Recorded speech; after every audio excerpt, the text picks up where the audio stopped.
Hey guys, what's up? Welcome back to the channel. Today I wanted to go over some campaign guides, especially when it comes to the character tree and how to build a character. So that's what this video is going to be on, how to build your campaign character throughout that campaign, what skills you should get, what the different trees are within the skill trees, because every character has a different skill tree, and what you should really go for early, what you should go for late, what you should prioritize, and stuff like that. So if you are interested in stuff like that, and also specific builds for specific characters, feel free to subscribe, because that's one of the videos I want to be making shortly, and you don't want to miss out on that. So today is the launch of Totalwar Warhammer 3, so I figured there are going to be a lot of new players, and one of the more, when I first started playing Total War a couple years ago, one of the more overwhelming things were, what is all this? And what are all these dots? How many should I invest? So we're going to go over that now. So, over the course of your campaign, you could level up your characters to level 50. There's hero skill trees, and there's lord skill trees. Certain things are omitted in the hero skill tree, and certain things are added, and vice versa. So over the course of the campaign, you've got 50 skill points that you could distribute across this skill tree. Every campaign is going to be different, so you can build your character differently every time you play. So let's go over what these different lines are for. Usually the skill tree starts at the left and then goes to the right to more advanced skills over the course of campaign. So this bottom skill tree on the Lord's skill tree, on a legendary Lord or a normal Lord, is for campaign effects. So this is going to be helping you on the campaign map, whether it be settlement, management, how far you can move within a turn, corruption, either increasing or decreasing it, ambush defense chance, and stuff like that. So that is the blue tree. Red tree increases your lord's army capabilities, so whether that be like melee defense, reload time reduction, charge bonus, and stuff like that. And then when you get later on into the red tree, it helps you specialize certain units. So once you have a unit, say for example, I've had this elemental bear in my army since turn 1. It's now turn 131, and he is skill rank, or unit rank 9. So he gets all these bonuses. As you level up troops, they get more experienced and they're better in combat. So he's back end of the red tree. This is what it does. So let's just read for an example. Let's find the elemental bear skills. So this would be Urson's favored. So it goes armor plus 10 for warbear riders, elemental bears, snow leopards, and Zar guard units, rank 7 and above. So that means they've got to be this gold tier. See the chevrons 1, 2, and 3.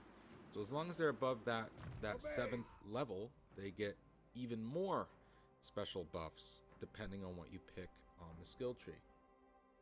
So red is definitely something you want to prioritize on the skill tree, and we'll go over what order you really want to go in. Just a generic order for most lords. Then you've got, we'll go over this one last, because this is more special to whatever lord you're gonna pick. So yellow, usually you can tell, so this is blue based on the first. In the older games, they used to be color coded even more, but the blue is that blue background, red, and then you've got yellow. So yellow focuses on the capabilities of the Lord himself, either combat efficiency, how well he can defend, how much health he has, how much leadership he has, and so forth. So as you get farther on, you can get special abilities like Enduring Devotion, gives melee defense +5, leadership +4, and that's within an effect range. So that's always good to have. And then usually this top skill tree, not the very top, but the top skill tree is special to whatever lord you picked. Usually legendary lords have a certain track you can go on. Generic lords might have a couple few special traits here and there. So this is for Kislev, who is a Kislev legendary lord. He has special traits, and usually you can't see it now because I'm farther in the campaign, but this tree is usually locked until rank 12, 10 or 12, depending on the character. So you can't invest in this tree until rank 12. But you're only relegated to the main three, and then this is special for the type of lord Kislev is, which is a patriarch. For example, let's go to another lord somewhere. I've got this guy over here on his vacation. See, he doesn't have that special line, and he really only has the yellow, red, and blue. And then you've got some special skills up here, depending. And you've also got your mounts, which mounts can only be invested in at certain levels, same as the special skill tree. You could also go to Katerin too. She's got her spells. So when you've got a Spellcaster Lord, you've got combat efficiency and also the spells you could learn. So it kind of adds another depth to it. So when it goes into how you should build your Lord over the course of the campaign, especially the first couple turns, it's pretty important. General rule of thumb is you want to go with Route Marcher. As soon as you get to rank 2, you invest in Route Marcher because that increases your campaign movement range, which is very important. And there's even some campaigns where if you don't invest in it right away, you might be this close to being able to attack a building, but you won't be able to. And that kind of puts you behind a turn. And believe it or not, that can impact your campaign a decent amount. Because say you just get to the outskirts of a city and you can't attack it. You've then got to attack it next turn, and you've only used maybe 5% of your movement range to attack. But as soon as you attack a city, your movement range is basically gone once you occupy it. So you can't move again for another turn. So it kind of puts you back a turn or two in terms of conquest and what you need to be done and trying to beat out other races. So Route Marcher is always what I go for rank 2. And then you've got a branch off, kind of. So if you really want to cheese the game and make it easier on you, you can go all the way up the blue tree. So I usually go for Reassuring Presence, which gets rid of attrition. So if you're in the Chaos Waste, which is going to be all the time in this campaign, most of the time you're going to be, well, not most of the time, but you're going to have to be there over the course of the campaign at some points. So minus 30% casualties in attrition is very important. Iron Disciplinarian is good, but most of your lords, I mean, if you have a defensive lord, that you're putting them in there just to kind of hold down a city, then go for Iron Disciplinarian to help with that control. But most lords aren't going to be sitting in a city all the time. So you want to go for something more offensive, which is Reassuring Presence, in my opinion. So if you want to cheese the game and go for Lightning Strike, you can go for Lightning Strike. Lightning Strike was very popular in Game 2 and 1, because basically it would delete the option for reinforcements to come in for the enemy. So say you've got like a full stack in a city and then an army on the outside of the city, you can go and attack that army on the outside and lightning strike it, and you could basically defeat it pretty easily, which would make the battle afterwards, which is the siege battle, a lot easier. Now, I never seen, like, it's not game breaking for me, but I always seemed like that was kind of stupid. I mean, say you have a city or an army right outside a city. The army inside the city is really not going to see it being attacked by a lightning strike battle. Like, I never really liked it. So in my campaigns, I don't really go for it because it makes the game too easy in a way. So I don't like using it. So what I do is I go Route Marcher rank 2. Rank 3, I go for Inspiring Presence, which over time makes your army better because you get experience every turn. And then you go for whatever your unit is for your main line.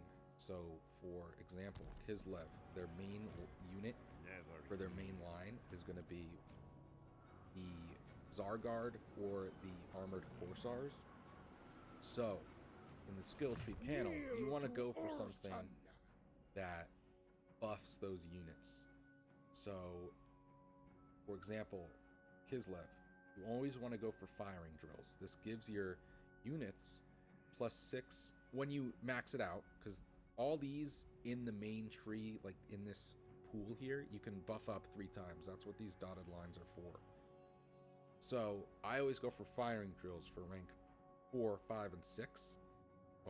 Or if you're playing as someone else, you can go for whatever buffs your main line. So for Tzeentch, you would want to buff up either the Forsaken or the Horrors, the blue Horrors or the pink Horrors. So they can basically hold out a lot longer, especially if you're playing on a harder difficulty. So 4, 5, and 6, I would go for whatever buffs your main line. And then after that, you're going to be at rank 7. Rank 7, I would say if you're a spellcaster at that point, you can start investing in some spells. So let's go to Katerin real quick. So I would go with some spells until you reach rank 10 or 12, which then you would unlock your special trait. If you're not a spellcaster, so let's go back to Kislev, which he's still, they're not spells, they're just abilities. Usually your lord is going to have some sort of abilities that you could invest in over that skill rank of 6, 7, and 8, or 5, 6, and 7. Let's go to a generic lord, not a caster. If it's a generic lord, a combat lord, I would go for, try to get a mount and go for some combat efficiencies. And then after that, you're gonna, depending on the lord, you might have a special tree or not. So if you don't have a special tree and it's a generic lord, it's really then where you want to decide what kind of unit or what kind of army do you want this guy to have, or what his role is going to be. Is it going to be defending a capital? Is it going to be kind of sitting in your own provinces defending? If that's the case, I would buff up either Eruption or Control. And then I would then get into the point of casualty replenishment rate and try to get down this line. Say your main lord. So in my campaign, Kislev was my main lord. So I went for a special tree, and then I went for Creatures of the Land, which buffed my Elemental Bear, and Warbear Riders. And I went for that special trait for those units. And then I went down to the blue tree to finish that off. Because one of the more important things you want to get later towards when you want to field a second or third army, you want to be able to get Quartermaster, which upkeep minus 9% on your main army is huge. So that's with the discount I have of 9%. And that's how expensive my army costs per turn. You can see my upkeep's in the shit because I had just confederated with Katerin last turn. We just got there. So don't mind that. So, just a recap of the last couple minutes. Where is this guy? Where's this dweeb? Stolten. Route Marcher, rank 1. Inspiring Presence, rank 2. Whatever buffs your main line, rank 3. Or, this is rank 2. Rank 3. Rank 4, 5, and 6. And then you want to buff up whatever special abilities you have, whether that be spells or abilities. If it's just a generic melee lord, go into the melee category and buff up his prowess. And then by rank 12 or 10, depending on what level your unit unlocks or your lord unlocks the tree, you want to just go for everything in this tree. So that's going to get you to rank 13, 14, 15, 16, 17, 18. And then you want to go for a mount. And then you want to buff up the blue tree again. So you can get a lightning strike or go for lightning strike if you really want to. But I go for quartermaster and then logistician because casualty replenishment rate is huge in the end game. You need that because you're going to get into a lot of battles every turn. So you're going to need to kind of out replenish your enemy. And then after you've got quartermaster and logistician, you're going to want to go for renowned and feared, which gets you a minus 8% upkeep again, campaign movement range plus 5% again, and other buffs. It is campaign after all, so you want to have your lord be pretty efficient on the campaign map. After that, I would buff up the rest of the red, depending on how your army is themed, depending on what units you have. And then go for the yellow. I always go for yellow last. And also, you could also do these. It's up to you depending on what you want to do in terms of what the situation is on your campaign. But you could also do the special traits up here, like on the generic lord. You can go for brass lunged or heroic resilience. Is also pretty good. And then, by the way, generic lords and heroes have this immortality trait at rank 20. Always get it at rank 20. Don't waste it. You want to get that because if so say you invested all of your time into this lord and he is very experienced, and then he comes and gets thrashed by some overpowered unit or army, and he's dead. You want him dead or wounded. The immortality trait basically wounds him for 5 turns, so then he can come back eventually. Otherwise, you lose him for the rest of the game, and you don't want that. So, immortality at rank 20, for sure. So, let's go over this again. Blue, Route Marcher, Inspiring Presence, Main Line, Special Tree, wherever it is. And then you go back into the blue again. Lightning Strike, Quartermaster, Logistician, and then Renowned and Feared. And then you come back up and buff the red line even more. And then you go with the yellow line. That's basically where I dumped the ending of my character. And I just got hit points and leadership. Now let's go to heroes. How do you want to build heroes? Depending on what your hero is going to be doing. Is it going to be in an army all the time? Or is it going to be on the campaign map doing heroic actions? Kind of like breaking walls down, damaging cities, assaulting armies. If you're going for a hero on the campaign map, always buff up Specialist the first 3 points. Because that makes your hero action cost minus 40% and also gives him more of a successful chance of doing those actions. And then you want to buff up whatever actions you really plan on doing. So this guy, he's been in my army since turn 1. So I went with replenished troops. That's always a very important unit. Not unit, but very important skill. And then Cleanse Corruption is also very important with all the chaos portals that open up over the course of the campaign, so that I always go for that. And then I went with all his abilities and then his combat. So that's really it. I mean, just some final remarks. Campaign movement range is very important. Replenishment rate is very important. Buffing up your main line is very important. And then getting your special skill trees. Also, a mount is also preferable. With Kislev, especially the Warbear is just insane. You need that Warbear.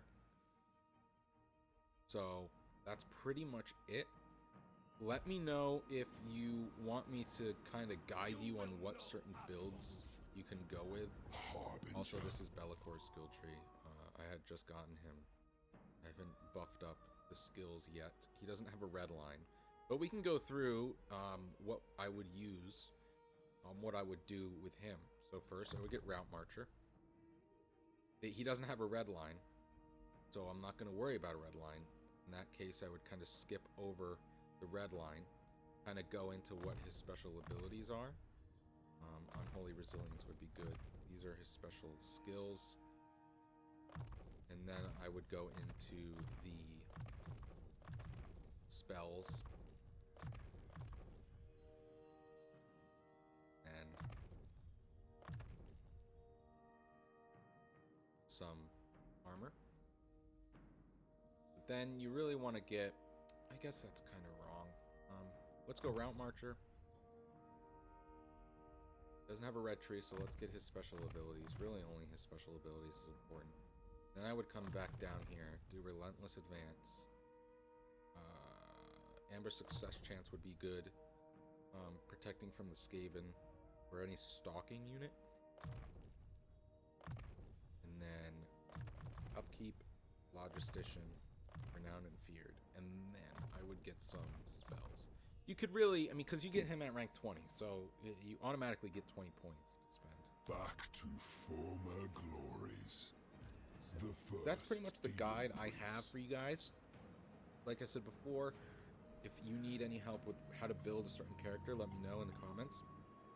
Also, if you made it to the end of the video, if you want to see anything more and don't want to miss out on anything, please subscribe. It helps me out a lot. I have a goal of hitting 1,000 subscribers, and it'd be a big help if you did that. So, if you can, please hit the subscribe button. If not, then I hope I see you in another video, and go from there. But have fun playing the game. The game has been great for me. I almost have 100 hours in it already, and it's so much better than the second one. So, don't be overwhelmed by the difficulty. If it's your first time playing, don't be overwhelmed. You'll get it. And good luck. All right?